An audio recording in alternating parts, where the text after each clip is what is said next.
ব্যথা ট্যাবলেটে যাবে না বেন সাহেব।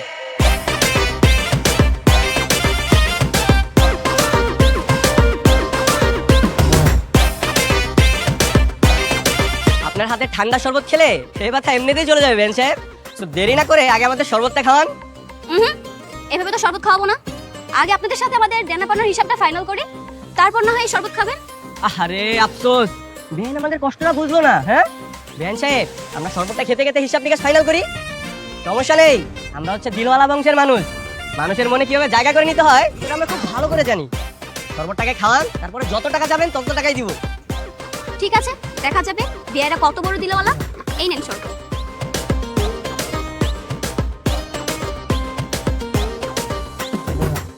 ঠিক আছে, এখন বলুন আপনাদের গেটের ভাড়া কত? 1 লক্ষ টাকা। ছি ছি, এটা আপনি কি করলেন? সরি সরি সরি, আসলে 1 লক্ষ টাকার কথা শুনে হঠাৎ করে আমার গ্যাস্ট্রিকটা বেড়ে গেল। 1 লক্ষ টাকার কথা শুনে আপনার হাওয়া টাইট হয়ে গেল? তো হবে না, 1 লক্ষ টাকা কি হাতের মোয়া নাকি যে চাইলাম আর পেয়ে গেলাম? আমাদের বোনা তো সস্তা না। 1 লক্ষ টাকা দেওয়ার ক্ষমতা যদি নাই থাকে, তাহলে যেই পথ দিয়ে এসেছেন সেই পথ দিয়ে বাসায় ফিরে যান। আরে ভাই, আপনি তো রাগ করছেন কেন? মাত্র 1 লক্ষ টাকাই তো, এর এমন কি? হ্যাঁ বেঞ্চ, আপনি 1 মিনিট ওয়েট করেন, আপনার টাকা আমি এখনই দিচ্ছি। আরে ভাই কি ব্যাপার, মানে 1 লক্ষ টাকার কথা শুনে হুট করে রাজি হয়ে গেলে হবে? আমাদেরকে জিজ্ঞেস করবেন না? আর আপনি কে? আমাদের আত্মীয় স্বজনের মধ্যে তো কেউ না। আরে আত্মীয় না তো কি হয়েছে? হ্যাঁ আত্মীয় হইতে তো আর বেশিক্ষণ লাগবে না। শোনেন, এই যে আমার কাছে 1 লক্ষ টাকা, নকল টাকা আছে, সব হচ্ছে শুটিং এর টাকা। এগুলো হচ্ছে 1 লক্ষ টাকার ভাড়া মাত্র 500 টাকা। বুঝতে পেরেছেন? কি বলেন তো বলেন, আমি বরের কি হই? ভাই ভাই এই নেন বেন সাহেব, আপনার 1 লক্ষ টাকা। এবার তো ভিতরে যেতে দিবেন না? কেচিটা দে তো। এই নেন, ফিতাটা কেটে ভিতরে আসেন। আরে ছাড়েন।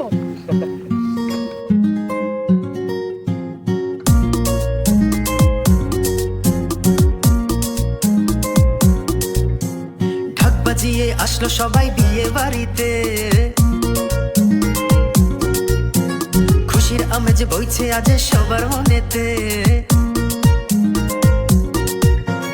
ঢাক বাজিয়ে আসলো সবাই বিয়ে বাড়িতে, খুশির আমেজ বইছে আজ সবার মনেতে।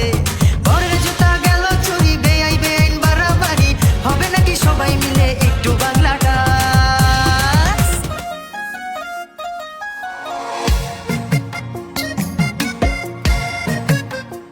ভাই ভাই ভাই একটু দাঁড়ান, একটু দাঁড়ান।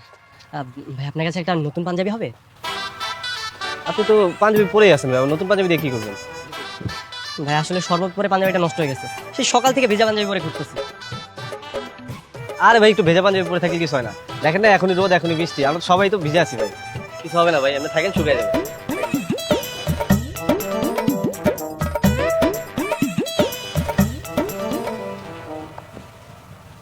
আপনার নাম শান্তনা? হ্যাঁ। দীপ্তি আপু।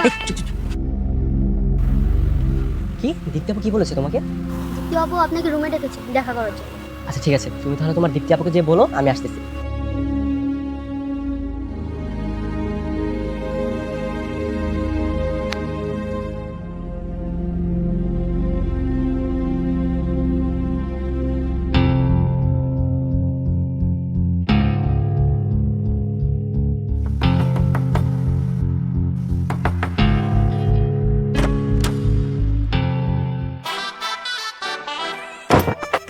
এই, তুমি কি এখানে আমার বিয়ে খাওয়ার জন্য আসছো? আরে বিয়ে খেতে কেন আসবো? হ্যাঁ আমি তো এখানে এসেছি তোমাকে ছো মেরে তুলে নিয়ে যাওয়ার জন্য। দাঁত বন্ধ করো। তুমি যে আমাকে বিয়ে বাড়ি থেকে তুলে নেওয়ার জন্য আসছো, তোমাকে দেখে না আমার মনেই হচ্ছে না তোমার মধ্যে এই চিন্তা আছে। তুমি এগুলো কি বলছো? হ্যাঁ আমি শুধু তোমার জন্য তো কষ্ট করে বিয়ে বাড়িতে আসছি, আর তুমি কি না বলছো তোমার জন্য আমার কোনো চিন্তা নেই? তাহলে বলো, কি প্ল্যান করেছো? কখন পালাচ্ছি আমরা? আরে বাবা, প্ল্যান প্রোগ্রাম করে এগুলো হয় না, আমাকে একটু সময় দাও, আমি সময় সুযোগ বুঝে তারপরে তোমাকে নিয়ে উড়াল দিব।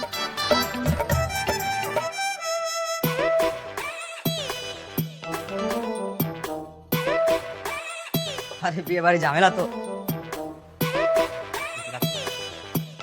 এই মিয়া, আপনি এখানে কি করেন? আরে ভাই, ভিতরে অনেক কিছু চলতেছে, আপনি আসেন দেখেন। আমি আসবো মানে? এটা তো মেয়েদের রুম, আর আপনি মেয়েদের রুমের সামনে কি করতেছেন? আপনার কাজটা কি? আপনি ফটোগ্রাফার, আপনি এই বিয়ে বাড়িতে সুন্দর সুন্দর ছবি তুলবেন, এছাড়া তো আপনার কোনো কাজ নাই। আপনি মেয়েদের রুমের পাশে কেন কিছু কি করতেছেন? আরে ভাই, আপনি আমার কথা তো শুনবেন। আপনার কথা শুনবো মানে? আপনার কথা শুনবো তাই না? আপনার কথা শুনবো। আসেন। ঘরের মধ্যে সবার অবস্থাই খারাপ, ওইদিকে দেখো তো সব ঠিকঠাক নাকি? আমার কথা আপনি শোনেন ভাই, আমি কি বলি আমার কথা। কি হলো ওনার এইভাবে ধরে আনতেছ কি হয়েছে? কি হয় না সেটা বল। ওর কাজ কি? ছবি তোলা বাদ দেও যে মেয়েদের রুমের পাশে যে উকি মারতেছে। দীপ্তি রুমে সবসময় মেয়েরা থাকে, তাতে প্রাইভেসি বলে একটা কথা আছে না? আরে ভাই আপনারা আমার ভুল বুঝতেছেন ভাই, আমি একজন ফটোগ্রাফার, আমার কথা শুনেন আপনি। এই ভাই আপনি চুপ থাকেন, আপনারা একবার বলছেন আপনি বিয়ে বাড়িতে কোনো উল্টাপাল্টা কাজ শুরু করবেন না। ভাই আমি তো কোনো উল্টাপাল্টা কাজ করি নাই, আমি আপনার ভালোর জন্য ওখানে উকি মারছিলাম। একটা পোলা টুক করে দেয়াল টপকে উঠছে, দরজার সামনে গেছে, আর আপনাদের কোণে ওই পোলার হাত ধরে ভিতরে নিয়ে গেছে, আর দরজা বন্ধ করে দিচ্ছে। আবার চেক কথা, আপনারা বলছেন আমার ভুল নাম উল্টাপাল্টা কোনো কথা ছড়াবেন না। আর এর উল্টাপাল্টা কথা যদি বরপক্ষ শুনে মান সম্মান কই যাবে বল? আরে ভাই শান্ত ভাই। একটা কাজ কর, ওরা ধইরা পিটা বাড়িতে বাইর করে দে, আর দেখিস বাড়ির ভিতরে যেন না ঢুকতে পারে। ভাই ভাই ভাই ভাই ভাই, এক মিনিট ভাই, আমার কথা তো বিশ্বাস হয় না আপনার, আপনি আমার লগে চলেন, আমি আপনার নিজ চোখে দেখাই, আপনি বিশ্বাস করবেন। আসেন আসেন আসেন, আর যদি না হয় তো হয়, আপনি আমার লগে আসেন। দীপ্তি, এই দীপ্তি দরজা খুলতো। দীপ্তি, দেখছেন ভাই দরজা খুলতেছে না, তার মানে কাহিনী কিছু একটা আছে। আরে ভাই আপনি চুপ করেন তো। দীপ্তি, এই কই কই, কে কই? আরে পোলাটা কই? পোলা? কোন পোলা? না না কিছু না, তোরা তোদের কাজ কর।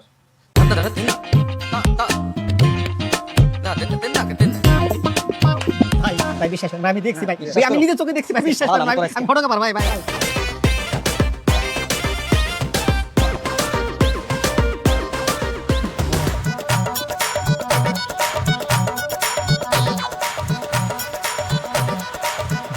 কি ব্যাপার, কেন ডেকেছো? কেন ডেকেছি মানে? তুমি জানো না কেন ডেকেছি? বিয়ে সব কিছু রেডি, কাজে আসা মাত্রই আমাকে বিয়ে ফিরিতে বসে দিবে, এসব নিয়ে তোমার কোনো চিন্তা আছে? আর চিন্তা নেই কে বলেছে? হ্যাঁ, আমি তো সবকিছু প্ল্যান করে রেখেছি। কি প্ল্যান করেছো শুনি? আসার পর থেকেই তো দেখছি আমার কাজিনের পিছনে ঘুরঘুর করছো, এত কি খাতির ওর সাথে তোমার? আরে খাতির কিসের, ও আমার বেআইন হয় না, ওর সাথে একটু দুষ্টুমি ফাইজলামি না করলে সবাই তো আবার সন্দেহ করবে, বুঝো নাই? সে তোমার বিয়ান মানে? আমাদের যদি বিয়ে হয় ও তোমার শালি হবে। এখন বলো কি প্ল্যান করেছো? আমার ফ্রেন্ডরা গাড়ি নিয়ে রাস্তায় দাঁড়িয়ে থাকবে, শুধুমাত্র তোমাকে একবার বিয়ে বাড়ি থেকে বের করতে পারলেই শু করে ঢাকা চলে যাবো। কোথায় তোমার বন্ধুরা, ঘরে চলে আসছে? না আসলে রাস্তায় গাড়িটা একটু নষ্ট হয়ে গেছে তো, তাই আসতে একটু লেট হবে। তোমার বন্ধুরা ঠিক তোমার মতো, এক একটা আকামের ঢেকি। এই দেখো, আমাকে নিয়ে যা ইচ্ছা তাই বলো, আমার বন্ধুদেরকে নিয়ে একটা কথা বলবো না। ওরে বাবা, এখন এই অবস্থা? আমার চেয়ে তোমার বন্ধুদের টান বেশি। আচ্ছা ঠিক আছে, আমি আমার বাবার পছন্দের ছেলেকে বিয়ে করে নিচ্ছি, থাকো তুমি তোমার বন্ধুদের সাথে। দাঁড়াও, আরে বাবা রাগ করছো কেন? তুমি তো আমার বুকের বাম পাশে আছো, একদম মাঝখানে। আর তোমার বন্ধুদের জায়গা?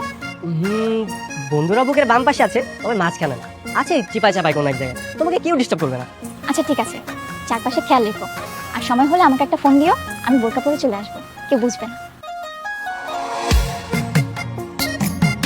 আচ্ছা ঠিক আছে, তাহলে তুমি যাও, কেউ যদি আবার দেখে ফেলে আমাদের সব প্ল্যান ভেস্তে যাবে। আচ্ছা ঠিক আছে, I love you. I love you two.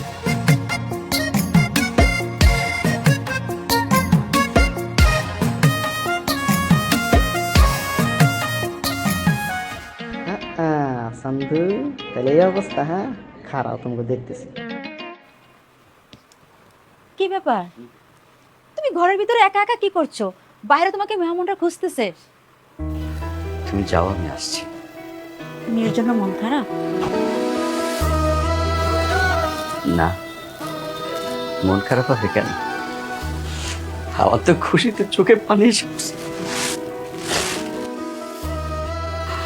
আজকালকার যুগে এমন মেয়ের বাপ পাওয়া তো ভাগ্যের ব্যাপার। আচ্ছা শরীফের মেয়েটার দেখো, বাপমার মুখে কালি দিয়ে প্রেম করে একটা ছেলের লাগে ভাগে গেল।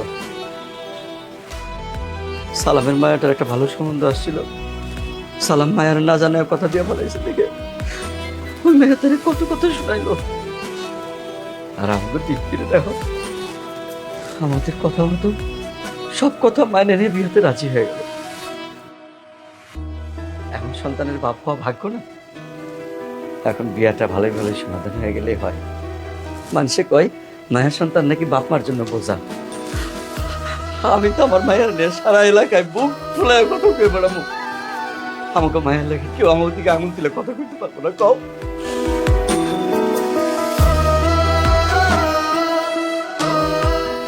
হয়েছে, মেয়ের জন্য আর কান্নাকাটি করতে হবে না, বাইরে সবাই অপেক্ষা করছে, চলো আসো।